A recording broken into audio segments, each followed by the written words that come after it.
All right. Hey, friends. Welcome back to the Lost and Found podcast. This is your host, Amanda Powers. And today I am joined by somebody who is truly blending heart with innovation in a way that I think you are going to love. Jeremy Horne is the CEO of Storypedia and the founder of the mobile app Winny, which is a storytelling app designed to help families capture and preserve meaningful memories across generations. After 2 decades of working in the digital strategy space for major brands like Ford, Colgate, and Johnson & Johnson, Jeremy has made a powerful shift. He has decided to build something that would connect people and reach them at their core. So what started as a personal mission to document his own family's stories turned into a larger vision, one that now helps people all around the world feel more seen, heard, and remembered. So let's get into it. Everybody, please welcome Jeremy to the show. Jeremy, thank you so much for being here. All right, Amanda, thank you for having me. And that was a wonderful intro. Thank you. Thank you. Yeah, I'm staring off to the side because I have 2 screens here. I haven't fully set up my desk the way I'd like it to. So please don't think I'm not paying attention to you. I'm just scrolling and using the space as best I can. But I am very excited to have you here. I have not heard of any app like this or any projects or creators that are out there. There's a lot of people out there creating content, but it often feels like a content to try and convince you of something or to believe in something else or buy something from them. And this is so nice because it's something I'm not trying to convince you of anything. I just want to share stories. And so I think it's a very unique product that you're offering. So I'm so glad you can be here because this is a whole show about storytelling and sharing our own experiences in the hopes of helping each other evolve and grow and heal. And so this is so cool. Well, thank you. And I mean, what we're doing is really at the heart of what Winnie and Storypedia is about. So really the entire thesis is amazing things come from really good conversations. So the goal is to encourage people to have better conversations and provide them with some tools that can actually help them have better conversations, because it's not as easy as it should be. To a certain extent, we are losing the art of just having good conversations for a number of reasons. And as I say, what we're doing, I mean, I am always up for talking about anything, but certainly talking about what we're doing with Storypedia and Winnie, because you get so much out of a conversation. Like, just always good things will come from a good conversation. It's as simple as that. Well, for sure. And with the rise of podcasting, growing exponentially at this point, you're getting in on the ground floor in a good way to help expand that process and help people improve their skills. So I think that's really cool. Let's start with your own origin story, your lost and found moment. I'm wondering if you could tell us a little bit about the moments in your life that led you to care so much and care so deeply about preserving these family stories and your own emotional legacy. What inspired that for you? So my family's a small family. It's me, my sister, and my parents. And we had grandparents in the UK, which is where my parents are both from, and grandparents in New Zealand, which is where my dad's parents eventually moved over to. And because of that, we didn't have any cousins. So growing up in Australia, where we eventually moved when I was around 7, we didn't have any cousins. We didn't really have any family anywhere nearby. I mean, every time we wanted to see family, it was a big trip. Perth is one of the most secluded cities on the planet, which is part of its charm. But when it comes to connection, especially back in the 80s, when long distance phone calls weren't very good and they were very expensive. So it just made communication very difficult. And I do think that sometimes when you have to work hard at something, you do actually appreciate it quite a lot more. And this kind of dovetails into conversations around AI and really what I call the cost of convenience. And whenever we go down a path, which is, let's call it the short route versus the long route, it certainly has its benefits. AI is a wonderful example of this. I spend a lot of time in the AI space, but there is always a cost of that convenience. And one of those costs of convenience, if I send an emoji to a friend as opposed to getting on a call, or even better, drive to go and see them, I get so much more out of that. So getting back to kind of where we started in terms of my origin story, my family being between the UK and we were in Australia and the rest of our family over in New Zealand, it meant we had to work really hard to stay in contact. And I remember having these crackly long distance calls that would cut out and not necessarily knowing exactly what to talk to my grandparents about. They didn't necessarily know what to talk to us about, but my parents worked very hard on making sure that we were every week having a conversation with them. And we used to send audio tapes to each other as well. I mean, literally we record an audio onto a tape, and then my mum would post it over, and then my nana and granddad, and again, this was led mostly by my nana, whose name is Winnie, by the way. So my nana Winnie would then record another audio from their side, and they'd send that back. So over the course of several months, we'd have this very slow moving conversation where we would tell stories for the most part, because when you've got an audio, it's a monologue, and you would sit there and you would essentially tell stories about what you've been up to and what's been happening and so on. So because of that, my nana was particularly good at telling stories, and this is why the Winnie app is actually named after my nana. Incredible storyteller, and the very first person that I actually video interviewed to record life stories. And I just really liked the name, and I thought it lent itself really nicely to the idea that you can hop on the phone, you can share Winnies and things like that as well. But yeah, that's really where it all began. Was me as a kid in the '80s with my sister and my parents, and sending audio tapes backwards and forwards, and occasionally having these very difficult long distance calls. For anyone who can remember them, there was always a horrible delay. So as you're speaking, Yeah. the other person's speaking, and then in the background, you've got your dad and your granddad saying how expensive it is and it's time to hang up, and you've literally just said hello. So all of these difficult, awkward moments, but like anything that's difficult and awkward, you build a skill set from that. And that's really where it all began. How difficult that would be, because I would remember it's almost like you're playing phone tag, but you're not just doing phone tag, you're doing it like cross the globe tag, trying to come up Yeah, with the rest of the story or share what happened. And by the time you get it back, so much has probably happened in between the moment you sent it to now to receiving it again. exactly. So Yeah. there's a lot to update it with each other. And oh my gosh, if I'm sure if she was still around, is Winnie still here? Or So no, unfortunately, Winnie passed away, but I was luckily living in the UK at the time. So I used to. She was in Manchester, and I was working in London, and I used to catch the train and go up and see her every month and hang out for a weekend. And again, got so much video of her, and she really was just such a great natural conversationalist, and I learned a lot from yeah, her. that's wonderful. And good that you got to spend so much time with her. I'm sure she would be very proud of the product that you've created now. What would you say was one of your favorite stories from her that you collected? I mean, she had so many, but I mean, it was always so interesting just hearing about the olden days. I mean, Mm. these are kind of like the proper olden days when, like, literally, and this is the amazing thing that I find is that we. Certainly, my generation are connected, first person connected to another generation where a lot of them didn't even have electricity. And they were being born at the end of the First World War, and then they were adults during the Second World War. So they've had these lives that have been exposed to so many things, and to have had conversations with them and to be able to remember those conversations and those stories firsthand. Again, there's so much that comes out of that. But I remember my nana telling me stories, yeah, like I said, really about the olden days and what it was like before they had electricity to the house, and that they'd be playing games outside, and the gas man would be walking around lighting the lights, and she would walk off to the local pubs. I mean, England is full of pubs on every corner, but less so now than it used to be. I mean, pubs were literally the place where people would go to connect pre-TV, and everyone would just hang out at the pub and have conversations. And Northern England, where the weather can be very difficult sometimes, the pubs would have a nice toasty fire, so they'd go in there. So my nana, at a young age, would get sent to the pub to go and buy a beer, which she would then carry back home for my granddad. And she told me a story once where on the way back, she was really thirsty. It's quite hot, so she thought she'd try some of this beer. And she must have only been about 9. So she Right. tried a bit of beer, got back home, and my granddad complained and said, what's going on? They've only filled it up half full. Go back there and get it refilled again. So she had to go back and say to the bar manager, oh, it wasn't full enough. And apparently he gave her a very knowing look, which was like, well, hang on, you've either had some of this or you've dropped it. But he Right. didn't want Yeah. to get her in trouble, so he filled it up, and back she went with the beer. But there are so many Yeah. anecdotes that I've recorded, and we get to watch to this day as videos. Oh, that's so funny. And it sounds like a typical silly 9-year-old to go, I don't know Yeah, where it went. Like, what are you talking about? It exactly. That's evaporated. right. It's hot. Yeah, Yeah. Or that's just how they do it, Dad. Yeah. yeah, Oh my that's right. Exactly. Yeah. Oh my gosh, versus nowadays, if my 9-year-old niece ended up drinking a beer, we'd all freak out. But Oh, exactly. That's a it's a thing. cultural That's a difference. thing. Yeah. Yeah, yeah.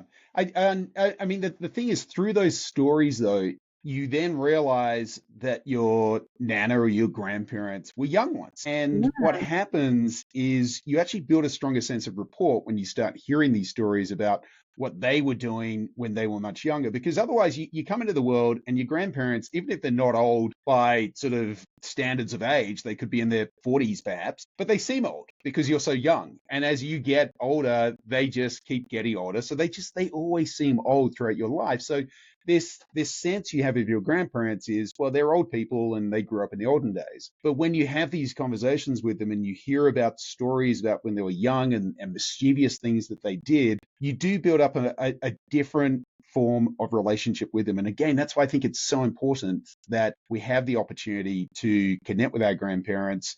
And that's really what Winnie's all about. It's not just grandparents, it's not just parents, but just in general, just building rapport through shared stories and conversations. I think that's really, really important. I was saying before we started recording that I had moved recently, and I actually moved into my great grandmother's house. And Oh, so wow.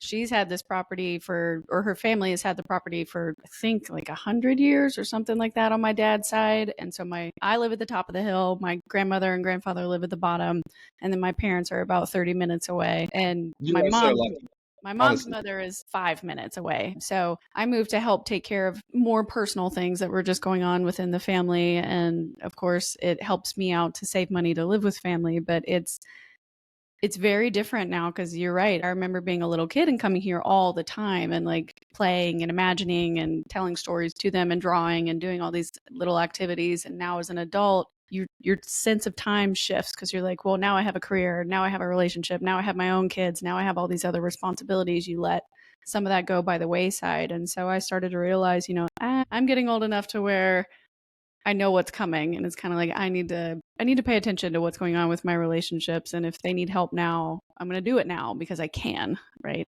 Instead of waiting until it's too late.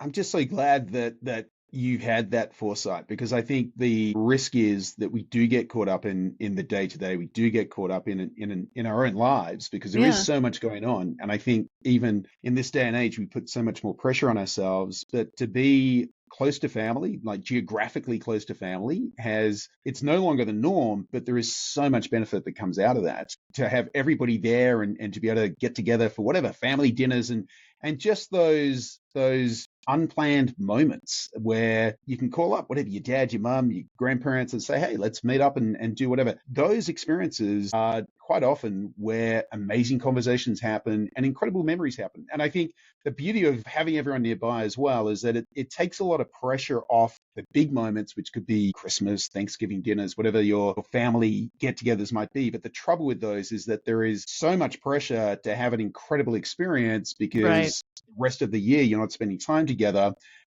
It's too much pressure. Like quite often, those experiences aren't as enjoyable as they should be just because everyone's trying so hard to get so much into these short spaces of time, as opposed to just having each other nearby and just having these serendipitous moments where you can just get together and create memories. Yeah, yeah, I can definitely have a lot more empathy for or sympathy now for my mom, understanding why she was so stressed all the time in my childhood when those things were happening. It's kind of like, oh Yeah, yeah, totally.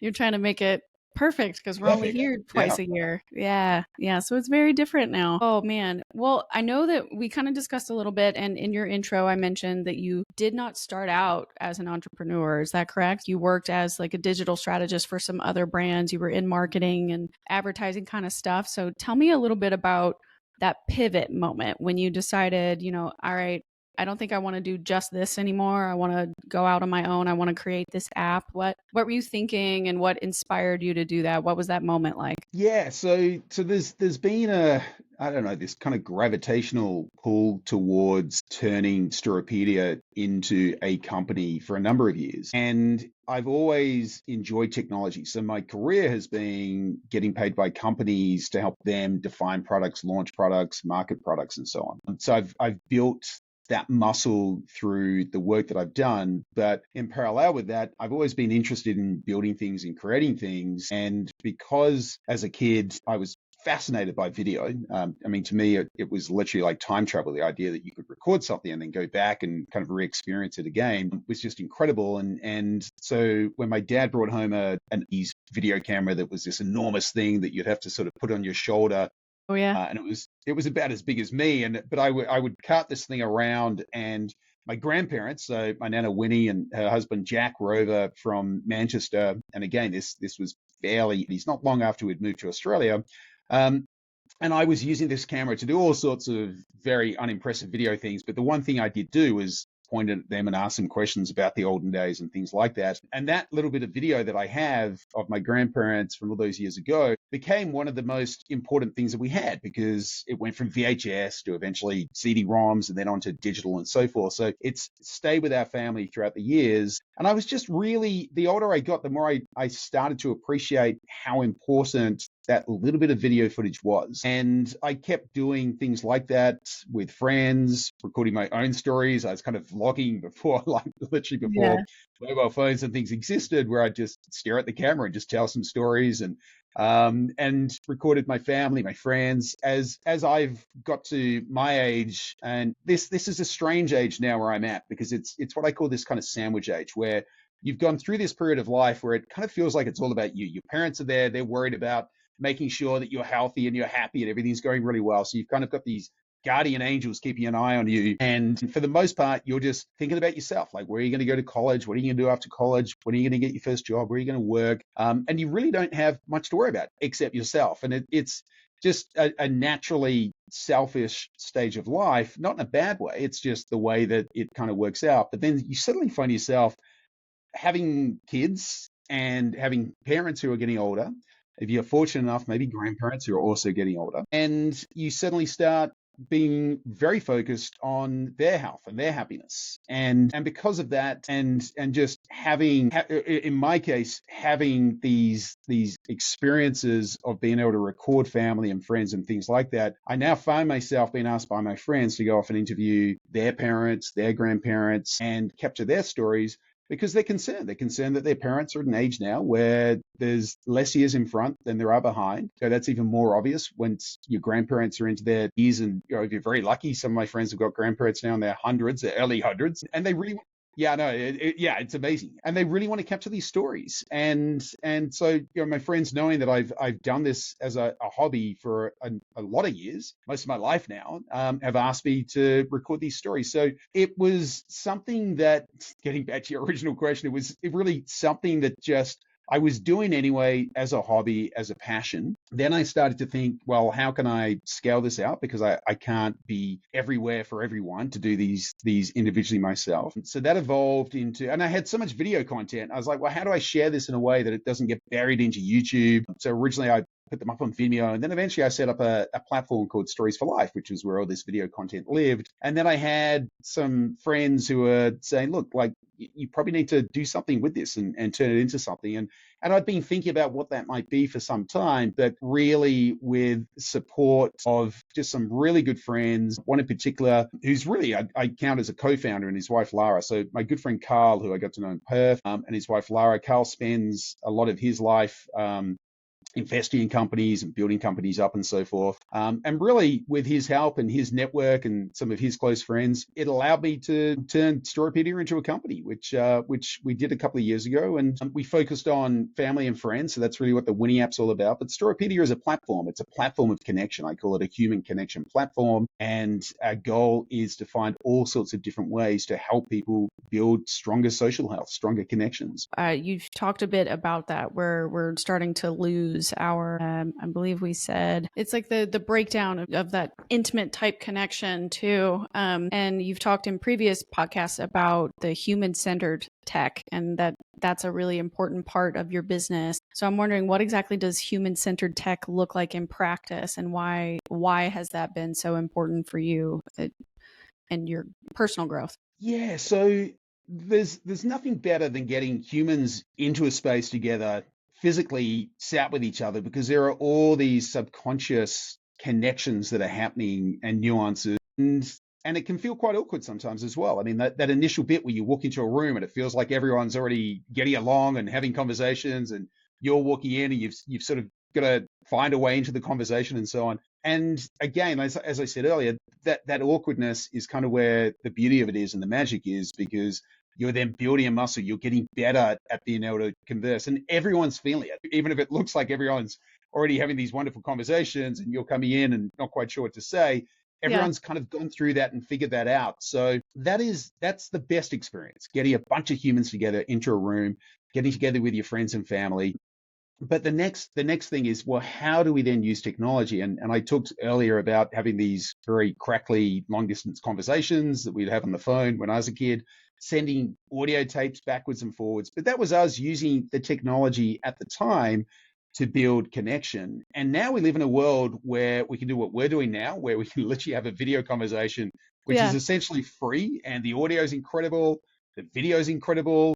At any point, we can pull out our phones, and pretty much wherever we are, as long as we've got a data connection, we can have a video conversation. But there's not that many people doing it. In fact, what most people are doing is they're sending text messages to each other and sometimes conversing just through an emoji. And as I was saying earlier, that's great, that's convenient, it's quick, but there is a loss that comes from conversing in that way. So really, I'm looking at how do we use technology in a way to help connect humans in a more meaningful way. And in the absence of being able to get together physically, how do we do the next best thing around that? And the obvious one is the fact that we can have these video calls and these conversations, but then how do we use technology to encourage people to use them and feel comfortable using them, and just use them in a way that does actually build up these meaningful connections? And that to me is what human-centered technology, at least from my perspective, what that focus is. Yeah,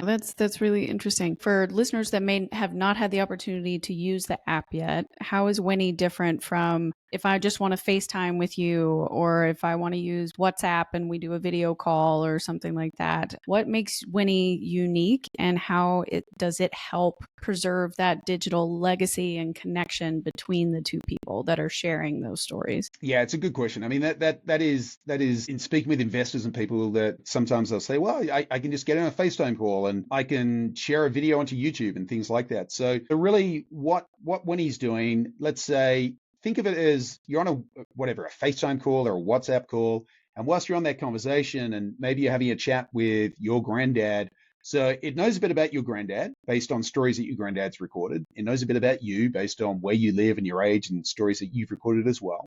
So it's going to suggest prompts. And I've actually started to sort of move away from the word prompt, because prompt now is everyone thinks an AI prompt, but a prompt in terms of a conversation prompt, or a question that's relevant to your relationship, relevant to your granddad, and vice versa, relevant to you. So whilst you're chatting away, questions will pop up on the screen and say, why didn't you ask your granddad about this? And it could be as simple as, how did you meet Nana? Like, where did you guys meet? So the question could be, tell the story of how you guys met. It could be a question of what's it like knowing that there are less years in front of you than there are behind you. And obviously it's not going to ask that question to a 7-year-old, right? So it's asking contextual questions based on the relationship, based on who you are, based on the sorts of questions they've asked before. So these are what I would call conversation starters. And by providing those, it's just taking away one of those questions, which is, especially with grandparents and grandkids, they do get to an age on both sides where they're not quite sure what to ask each other. And surface level questions like, how was school?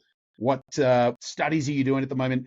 These are good sort of entry questions. But if you want to have what I would call a meaningful conversation, then you've got to ask questions that help get to a more meaningful conversation. And there is a quote, certainly Tony Robbins is one of the guys who said it. I don't know whether it's attributed purely to Tony Robbins, but the quality of your life is directly related to the quality of your questions. So we're really trying to help people have better questions, ask better questions, because there is a knock-on effect to that. And I would say the quality of your relationships are directly proportional to the quality of the questions that you're actually asking each other and taking a real interest. So that's one of the things it's doing. The other thing is, it then gives you the opportunity to then record the stories that come out of that. So it's not just asking each other the questions, but then during the actual call that you're having, or it can be any time that someone's got the app and they just pick it up and they choose to answer a question in the app. But at any point, you can then record your answers to that. And we're very focused on who gets to see it. So you can decide who actually is a family member, who's a friend, or perhaps you do want to have something. Some people love recording life tips and just making them publicly available, so they sort of go into the public pool of content. But within your family group, anything that you record and you say, well, this is my nana, this is my granddad, these are my siblings, my parents, everyone will then get to see those stories. So what it does mean is that any stories that your grandparents have recorded now live within Winnie, and they get surfaced in a number of different ways. So again, another example would be you wake up in the morning of your birthday and your friends and family have been pinged a couple of weeks beforehand through the app to say, hey, it's Amanda's birthday coming up. Why don't you record a story of 3 things you love about Amanda? How does Amanda make the world a better place? Tell the story of the first time you met Amanda. And so then all of those stories can get put together. So you wake up in the morning and you don't just have a bunch of random happy birthday pre-canned messages coming through Facebook. You have something that's deeply emotional and connecting to your friends where they're actually telling stories relevant to you. And then all of that becomes part of, and again, I go back to Storypedia being this human connection platform, all of this content where your friends are talking about you, your family's talking about you, you're recording your stories, you're talking about your friends and family, all of that content can then start to create what we call forever you. So the idea that you can have this avatar if you want to have it, which is this very authentic avatar that's based on your stories and your friends' stories about you, so that you can converse with yourself and eventually friends, family, and future generations, many generations down the track, can have a chat with Amanda. And it's based on stories and content that you shared and people told about you as well. By the way, I should say that Forever You at the moment it is something that we have available, but it's on a request only basis. So that's something that we're figuring out how to scale up. But I think that's another part of it that people seem to find really interesting. Yeah. Oh, well, I'm glad I'm glad you went in depth with the answer, because it definitely gave us a good explanation about the balance between innovation and AI, and going back to the heart of the issue, which is human to human connection is getting more and more rare these days, especially as technology integrates so much into our lives. Like, you're carrying a computer into your pocket every day just through your phone, but it's a computer, a recording device, and social media content planner, and your connection piece. And so if sometimes I have interviewed some people, or I've run into friends or people that don't really know what to do in a situation unless they have their phone with them. And so trying to get that reconnection back there is so important. You're right. I've thought a lot about how to ask better questions of people that are older than me, or my family members that have been around a bit longer, or like trying to get advice from them. Because you can ask same thing when you talk to ChatGPT, you can ask a basic question and it'll answer the basic question. But if you ask it in a strategic kind of way, or more thought-provoking way, it'll give you layered responses, and then you can Really, up with that. really good analogy. Yeah. And it like teaches you these things. So I'm really glad that Winnie, it's not in your face AI, like it's not an obvious ChatGPT situation, but the prompts or the questions that it offers you helps you layer through. And then you do have such a nice, like a story encyclopedia of all the videos that you've collected and saved. So that's a really great way to connect. And I wish we could go back in reverse, like almost if you could go way back in time and like meet everyone else's older grandparents or older generation. It'd be amazing. It would be amazing. Yeah. Yeah, like who is George Washington's great great great great great great great great great granddaughter, and how do we figure out how to reverse engineer talking to him in some way? It'd be, I don't know. It's so cool that something like this could exist. One, and the bit where George Washington was second guessing himself, right? He's like, oh, geez, I'm just not sure whether this is the right move, and seeing this human side of anybody, again, that's where we connect. We're like, oh wow, like so and so thinks a bit like I do sometimes, so we now have this common ground that we can connect on. We can build rapport around that. And again, that's something. You and I had a chat before we actually started the podcast, and we were just talking about what's happening in the world. And unless you're having good conversations, this is where disconnection happens. And yet it is so easily fixed by having up communication lines and having conversations. I honestly believe that anything can be made better by having good conversations and just keeping those lines of communication open. But unfortunately, we're just not doing enough of that. We're really not. Well, and since we're not, I'm curious if you had a lot of frustration trying to get this off the ground, or like while you were trying to build it and explain it to others, like trying to explain the importance of why people should care about what it is that you're creating, and be involved and add videos to that content library and improve it, right? Like the app in and of itself, it sounds like it can't get better without adding more stories to it, so it can like build off of learning everybody's background. So I'm curious if you ever had a moment where you were getting frustrated when things maybe weren't turning out the way you wanted to while you were trying to build this out, or if you ever had a moment like that in your career where you're just like, I'm hitting a wall, like how come I can't get through here? Like what am I missing? What's going wrong? I have those moments all the time. So it's like I think when you're doing anything that is important to you, you're always running into brick walls, basically, that you then got to figure out how to get around these walls or through these walls. And again, every time I do, it's the reason that I'm able to find a way through is through conversations. And that's conversations with different stakeholders who are part of Winnie. So we have advisors, and these are people who've figured things out for themselves. So people who've built companies and gone through all the challenges that come to the point where you have a successful exit. It's always through conversation that I'm able to figure out, well, what is the next right step? And also, what is the right way to do this? Because you start out with a plan. I mean, really, what Winnie was 3 years ago when I was talking to people about the idea and what it is today is, there's probably 10% of what I thought it was going to be when I started that conversation 3 years ago. And I would say probably what it will be 3 years from now will probably still be a fairly small percentage of what we've currently launched with, because we will get feedback and we'll figure out the way that people want to use it and so forth. But yeah, the challenge, the biggest challenge is nobody thinks it's a bad idea to have better conversations and to connect more deeply with your family and friends. I'm yet to meet someone who says, oh, why would you want that? I mean, everyone signs up to the idea that, yeah, exactly. Everyone's like, all right, that's great. Everyone loves the idea of family history.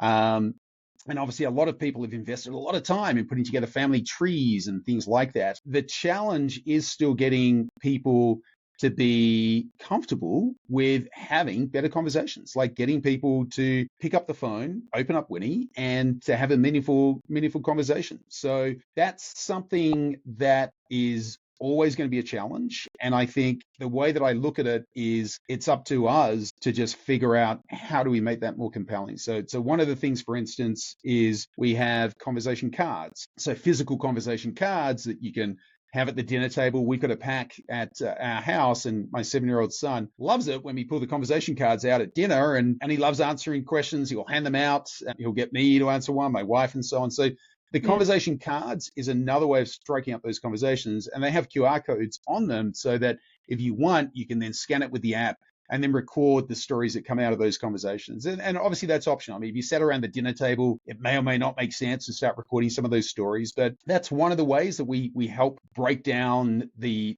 barrier to pulling out an app. The other problem with an app in this day and age is apps kind of there is a sense of app fatigue because there are so many apps out there, and you're kind of vying for space, very important space on someone's phone, where really you want to be on the home screen, you want to be top of mind. So again, that comes back to us. How do we, as the provider of a service, make sure that there is no friction to actually getting to using it, and how do we essentially make sure that it's a joyful experience to actually use the app? So anything that you enjoy doing and doesn't require friction has a much greater chance of being used in your life. And like I said, cards are one of those options, providing some motivation around, well, what becomes of the content. So like I said before, that use case of it's your birthday and it's your mum and dad's anniversary. So you're getting reminded to record stories about those sorts of things. And one of the things that did come out in some of our early testing was people were using Winnie just to record moments. So it wasn't necessarily a story where they were answering a prompt,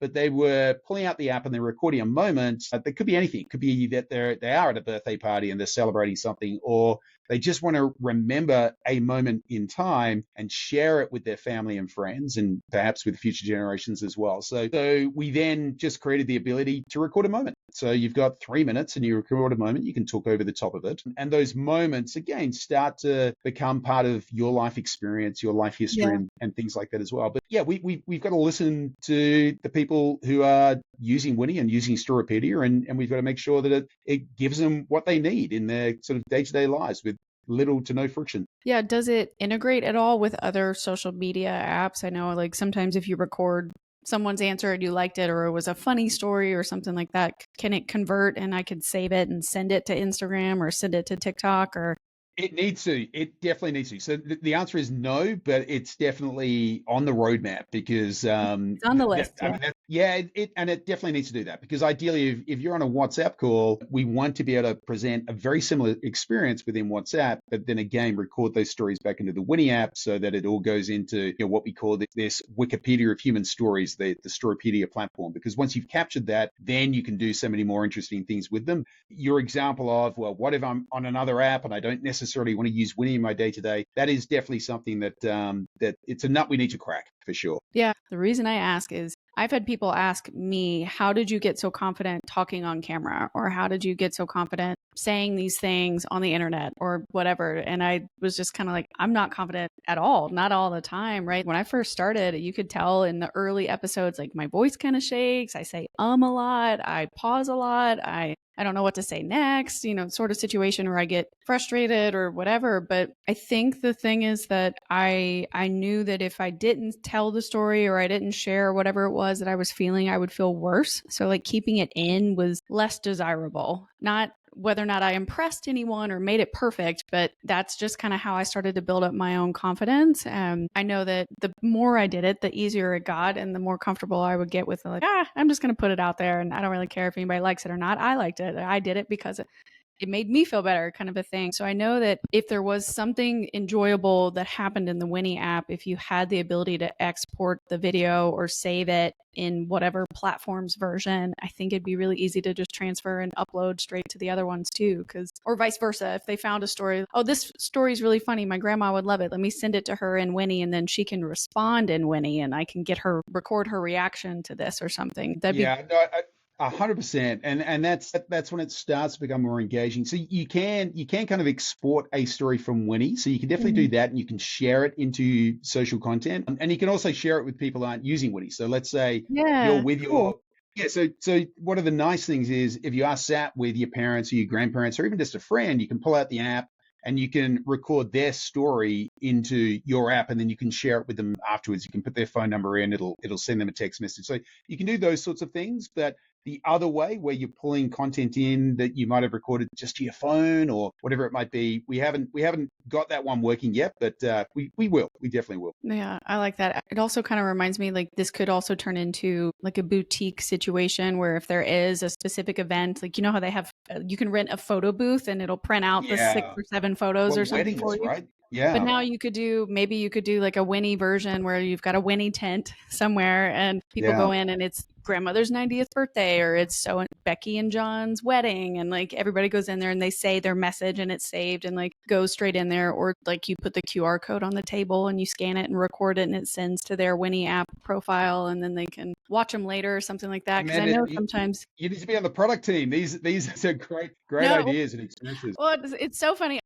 I used to be a very, very creative, artsy young child, and I went into the complete opposite. I did a 180 and did 10 years in counterterrorism and national security stuff. So I gave up art and creativity for a very long time. And so That is a big pivot. Yeah. yes. And then I pivoted back in 2022. And so now I do work for a marketing agency. So I do this podcast on the side, but I do love the podcast and it has brought out so much more of a creative side of me. And my parents got to the point where they're like, all right, you have so many ideas. We're going to have to pawn you off onto our friends at work at local government or something. You need to go Leslie Nope yourself somewhere else. There's so much. We love you, but we don't have the energy for all these things. So you go do them.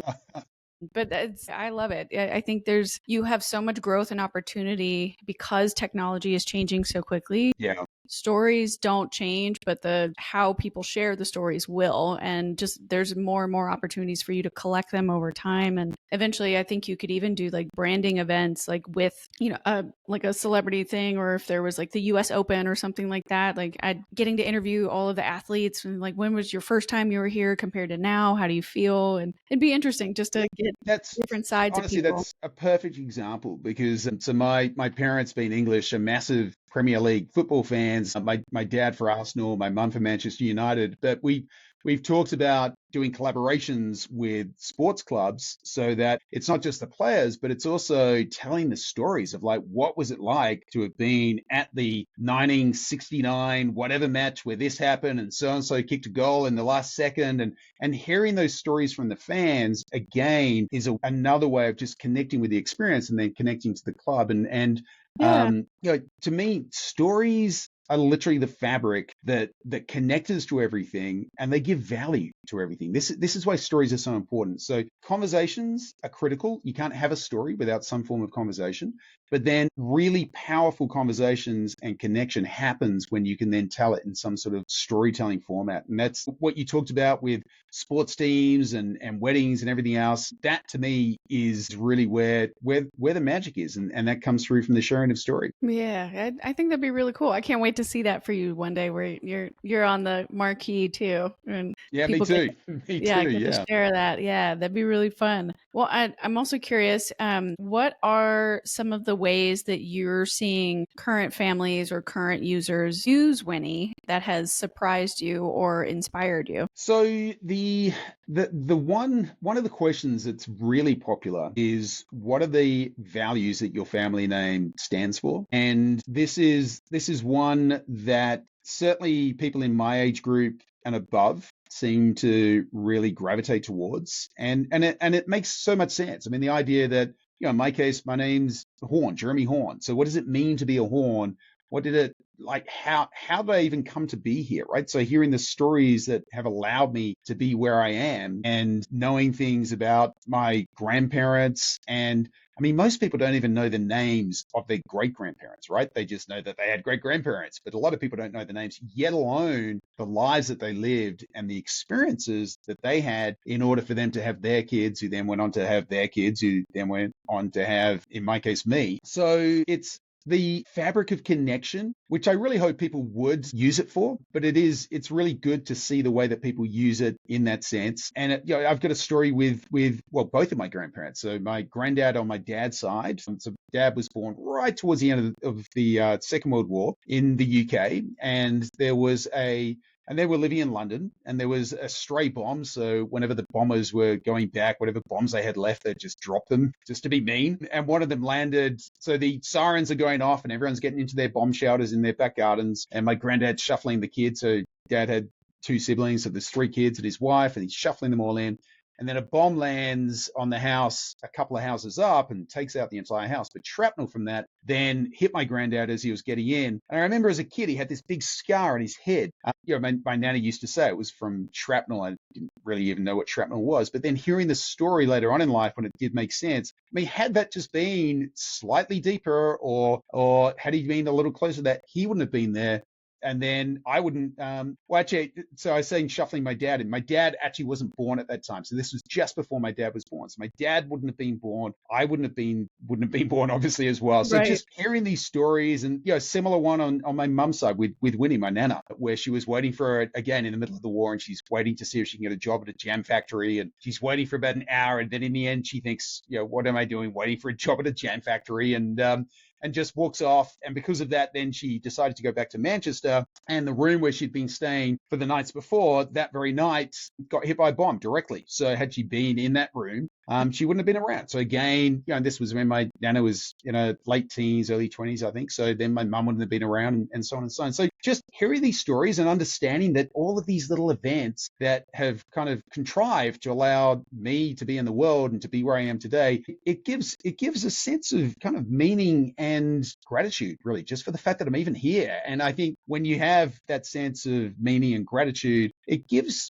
a lot of extra purpose to what you're doing, like whether it's Winnie or just getting out of bed in the morning and just being happy to be alive. Yeah. Oh my gosh, you have so many near misses where there were moments throughout your generations where something could have gone completely differently, and if they hadn't, you wouldn't be here now, and you wouldn't be And able we to all collect do. those We stories. all do. I mean, this is the thing. Yeah. Like, if you hear the stories of your family and your ancestors, everyone's got them. Like in order to live a life, at some point there have been near misses, and everyone's got them. And the only way you're going to find out about them is to ask about them. So this Yeah. is my big thing. I'm like, just please interview your parents. Like, just pull out your phone, obviously, use Winnie if you're happy to use Winnie, but just at the very least, just record them. Record those stories so that at some point you've got them and you can capture them with video or just with audio. It doesn't really matter, but just record those stories so that you take the time to have that conversation, and then you've got the option in terms of having that recorded. Yeah, for the listeners that are now interested after listening to your conversation, they're now interested in interviewing either one of their parents or their grandparents, something like that. What are some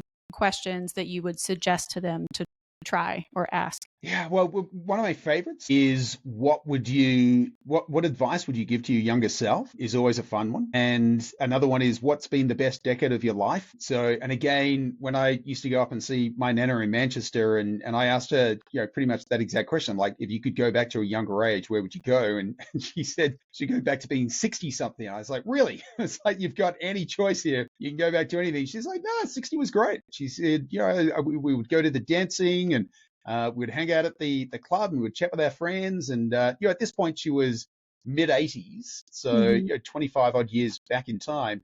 But that in itself was quite uplifting. I was thinking, well, I'm a long way from 60, so it's good to know that potentially some of the best years are still in front of me. So I think asking those questions, but I think the most important thing is just to ask questions, because one of the problems that we have, and I talked a bit earlier about the cost of these shortcuts, is ever since Google popped up and the ability to go online and get a quick answer to pretty much anything, and now whatever your choice is, maybe it's Perplexity, maybe it's ChatGPT, but we've got these shortcuts to getting these answers. And what we're essentially doing is we're kind of cutting out the wisdom and the elders in our worlds. So you've got this group of people who've lived lives who have so much wisdom and so much to share. And it wasn't that long ago when we would spend a lot of time with them and asking questions and learning from them. And now geographically, that makes things difficult because a lot of families are distributed around the world, so they don't necessarily have easy access to their grandparents. But even the ones who do aren't necessarily making the time to actually have those conversations with them, because so many of those answers, whether it's like, how do you get a cake to rise really well, or how do you make the perfect whatever, or whatever it might be, all these things that our grandparents have learned over the years, we're just not asking them. So the most important thing is just start asking those questions, because only your grandparents can give you answers that relate to their specific lives and their family, and you build that sense of rapport. And it's really important for them.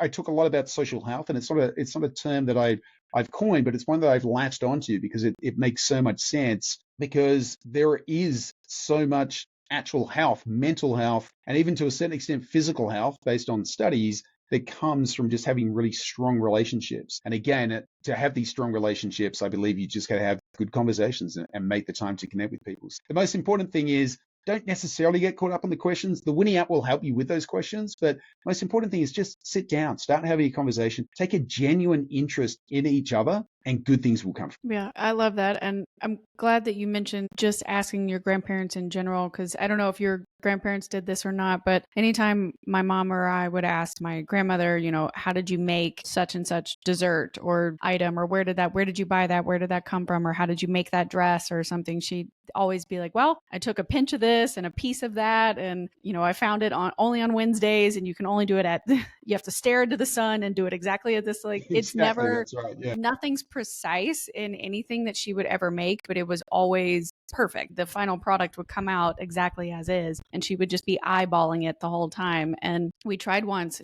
My grandmother, we call her Grammy, she has a chocolate cake with caramel icing, and she has never written it down. She just makes it from memory. And so we had to record her once. And so I don't know if my mom still has the video or not, but that'll be a good question to ask her. And I was going to record with her for the 100th episode for the podcast. So you've inspired me to come up with a couple extra. What a great idea. I love questions. That. Yeah. I don't know if she'll fully understand what it is I'm doing, but I think if I go to her, I'll have to take all the recording equipment and stuff to her house and sit with her. I don't think she'll come to me, but that's okay. It'll be that's fine. okay. And it's one of those experiences that she will love, that you're taking an interest in her life. Even if she doesn't understand that it's a podcast and it's going to be listened to by people through podcast apps and things like that. Right, she will just love the fact that you're there. I mean, with my nana, I would sit there with the video camera, and she would talk for hours. I mean, literally, I'd have to swap tapes because she would just chat away, and she had no context as to why I was recording it, really, but she just enjoyed the conversation. And Yeah. most people do. Like I've had so many people who are like, oh, no one wants to hear my stories. And like it always ends up where I'm like, oh, actually, I need to like free up some space on my phone here in order to keep recording, because people for the most part love it if you take an interest in their lives, and that they love that sense of connection. And the older people get, the more they really do appreciate sharing those stories, because they've got so much to share. And Right. again, there are so many opportunities that we have to ask questions. It is the long route, because for sure, if you call up your granny and ask her something, it's going to be a half-hour chat. It's not going to be a 3-second chat GPT search, but you're going to get so much out of that. Like it is, I used the analogy when I was chatting with someone else and said, you've got a 12-lane superhighway that's going to get you from A to B in 10 minutes, or you can take a 3-hour walk through the forest that spans along next to it. You can't do that every day, but you're going to get so much more from that walk. You're going to hear the birds. You're going to be breathing in the fresh air. You're going to have time with your own thoughts and everything else.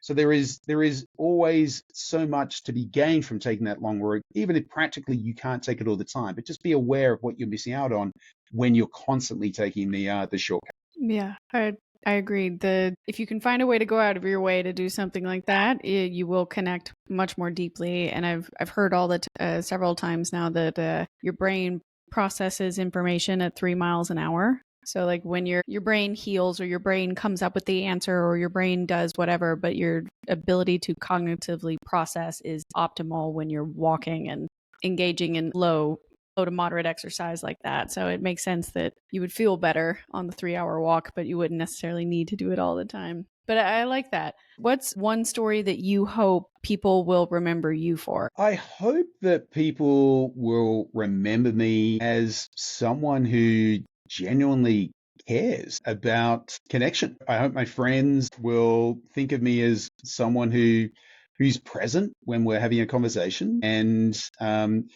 And I do have to force myself, like when I'm hanging out with my son, and in a lot of situations, to not have my phone with me, because it's just so tempting to have the phone. And you mentioned earlier about some of your friends who, when they don't have their phone with them, it has become a crux in so many ways. Um, so I mentally tell myself that I'm going to sit here with my son. So, and a good example might be that I am on my phone and I am doing something, and my son comes over and he's like, check out whatever it is, some Lego that he's made.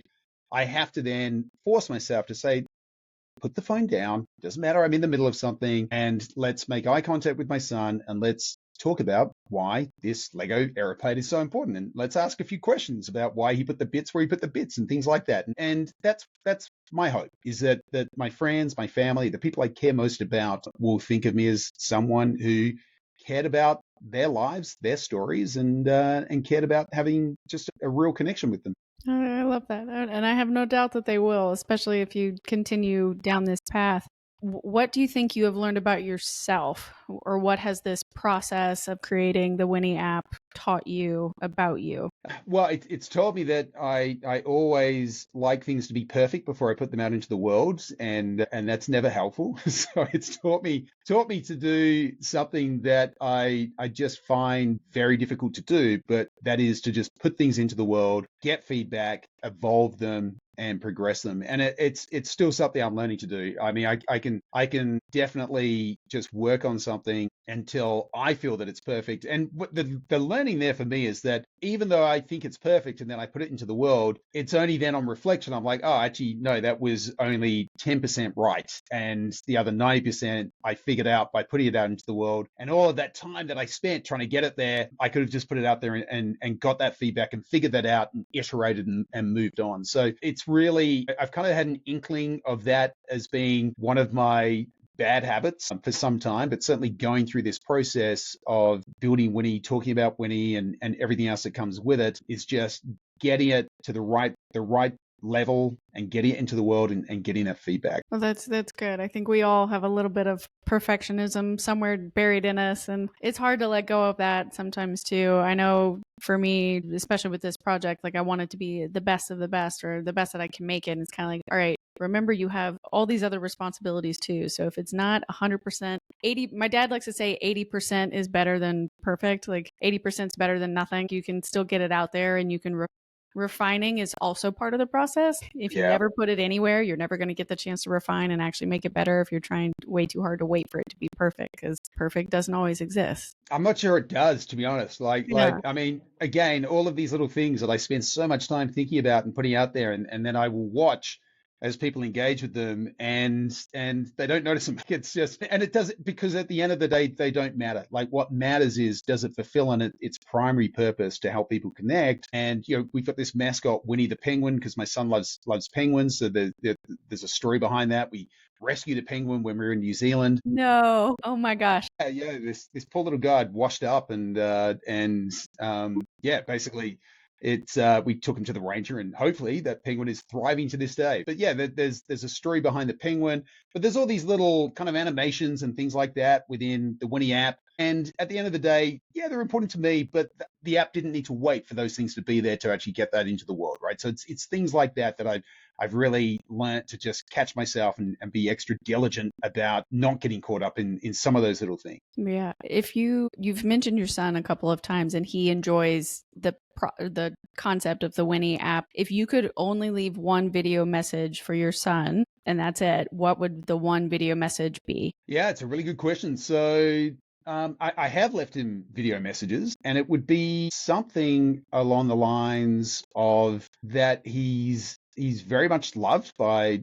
me and his mum, and regardless of where he's at and what he's doing in his life. And the most important thing that I would wish for him is just to be true to himself. I mean, it's a cliche, but it's one of those cliches that I think we don't necessarily live into enough of the time. Like we're so concerned with what other people might think and what you're doing in order to make money, whatever these things might be. And I really would just want him to understand what that means, and just be true to himself, and just follow his heart, follow his passion. So it'd be something along those lines, but hopefully I'd word it a bit better than that. No, that's okay. I put you on the spot, but I think it's a good message, and the leaning into being true to who you are. Sometimes that's one of the hardest lessons for anybody to learn. Not everybody grows up with that kind of just inherent confidence where they know, I know who I am, what I want, what I'm willing to not do or will do, and what that's going to look like for me, and how to live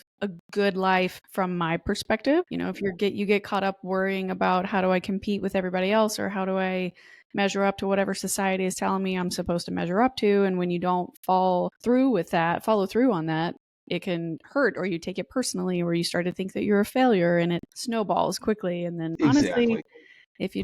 if you learn to lean into who you are, the right people that love you and support you will show up, and the people that won't do those things will leave, and it just makes more room for you to be happy and content with exactly who you are and what you have and what you bring to the world. So I think that's a really important message for him, of course.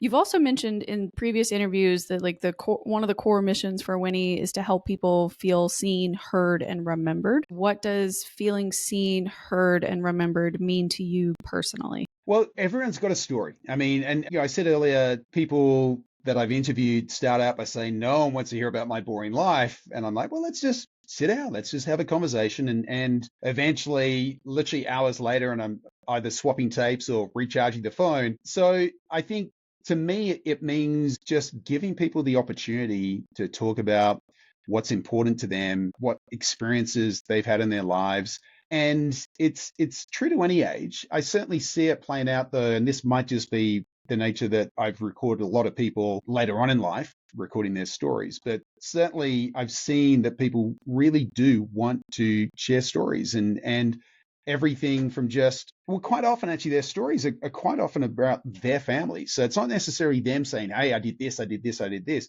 Quite often the stories that people are sharing are they want their parents to be remembered. They want their grandparents to be remembered. They want their close friends and their siblings to be remembered. So a lot of the time, those sorts of stories tend to flow really freely.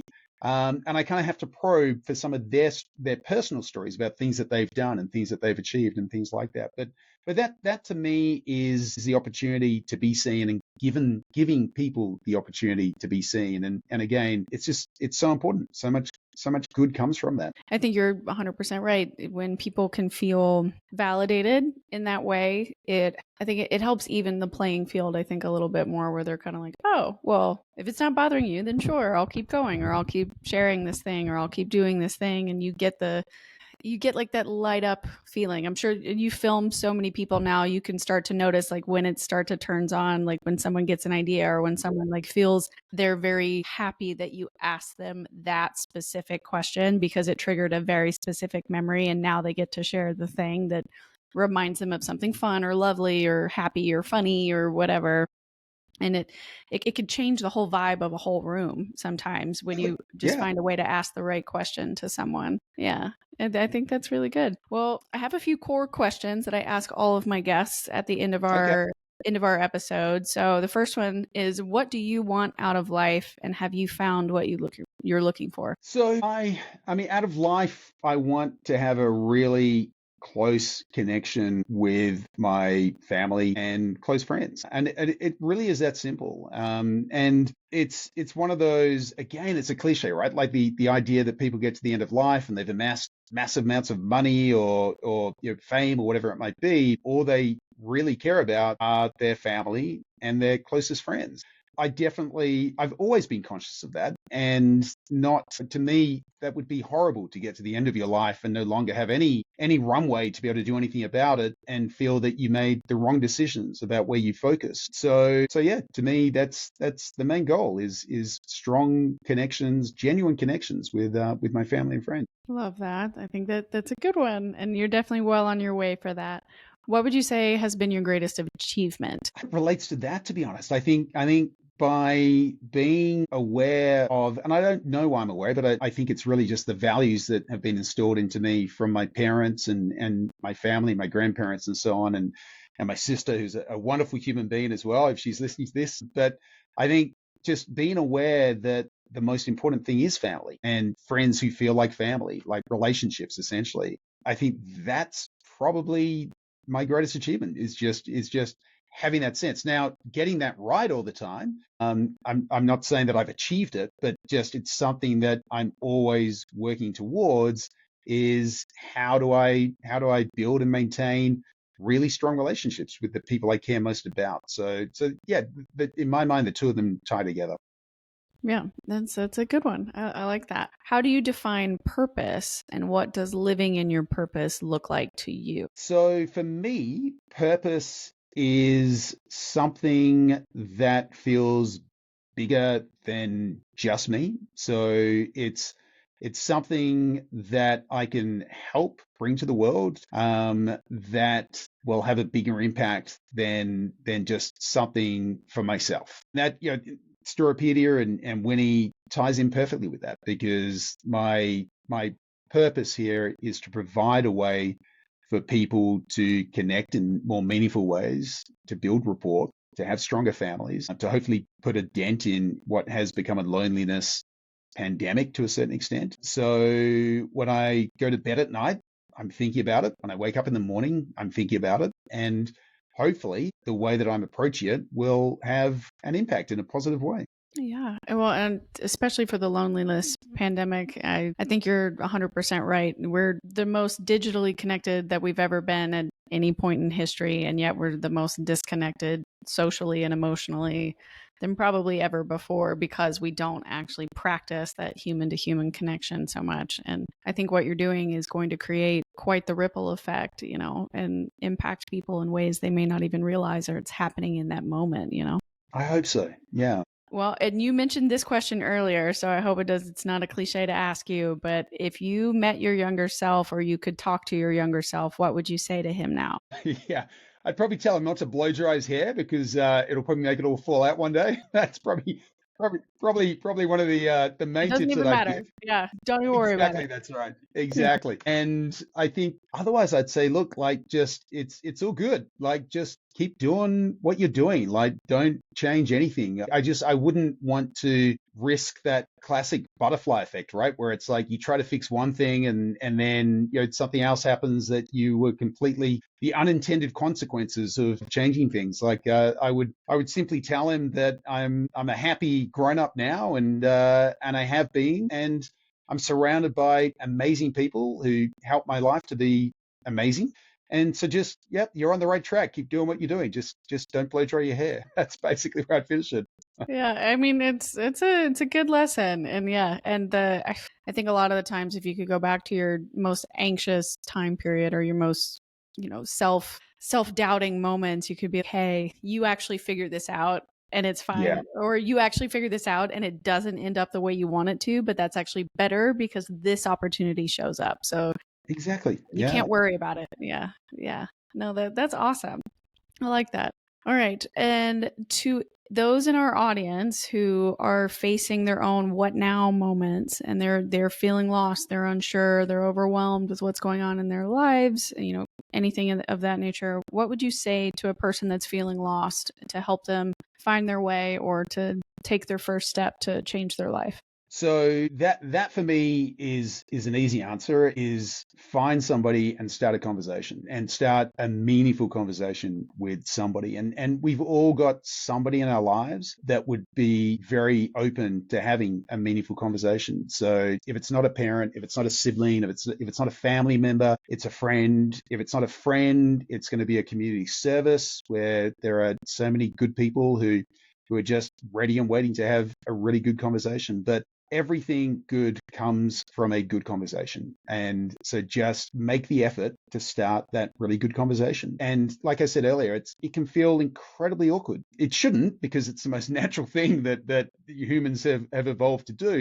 But it can feel incredibly awkward. But you've got to get through that awkwardness in order to get all of the wonderful things that come from it. But that would be it. Just find somebody to start a conversation with, and like I said, don't worry of the first 5 minutes. Just feel incredibly awkward, because eventually you will get into a rhythm. They will as well, and good things will come from it. Yeah. And sometimes just getting started at all helps you. Even if Yeah, you stumble the first time or the conversation may not go as well as you would like, at least you put yourself out there, and putting yourself out there is sometimes just the first step that you need to take. So I love that. exactly. Thank you so much, Jeremy. This has been so much fun, and I've had such a great time chatting with you and hearing about all things with Storypedia and Winnie. So please let all the listeners know, what's the best way to interact with you or to use your app or how to find you, plug away. Well, thanks, Amanda. I've really enjoyed this as well. So thank you very much for having me. And Winnie.chat would probably be the best place to go. I mean, you can track me down at jeremyhorne.com. I'm fairly active on LinkedIn, far more active on LinkedIn than I am really on other social channels, aside from Winnie. So track me down on Winnie if people want to get in contact. And anyone who jumps into the app, I try to connect with them and request a story from them and share stories for them as well. So yeah, that's probably the best places. Excellent. And you can do that on both Android and the Apple products. That is a good question. So no, you can't do it on Android, which is a pity, because I've got some really close friends who are dying to get in there and they can't. But we're working on the Android version. So at some point soon, yes. But right now, for the MVP, we just wanted to get feedback and see what works, see what doesn't. So for now, it's only on Apple.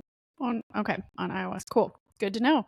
All right, everyone. I will make sure to put all of Jeremy's information into the show notes, and you know the drill. Like, subscribe, rate us, leave a review, give us those 5 stars. Let Jeremy know what's up or what your favorite story is for him to know, and go ahead and download Winnie and check it out. Can't wait to see everybody on there and sharing more stories together. And we're going to send Jeremy all the good vibes so that he can eventually get all of his brand deals and collabs and be at those Arsenal Stadium games. That'll be so fun. And we'll see you guys next week for our Monday and Wednesday episodes. But you can reach out to me at hello@podcastforthelost.com. I'm on Instagram, TikTok, and YouTube. All of those links will be added to the show notes as well. And remember, wanderers are always welcome.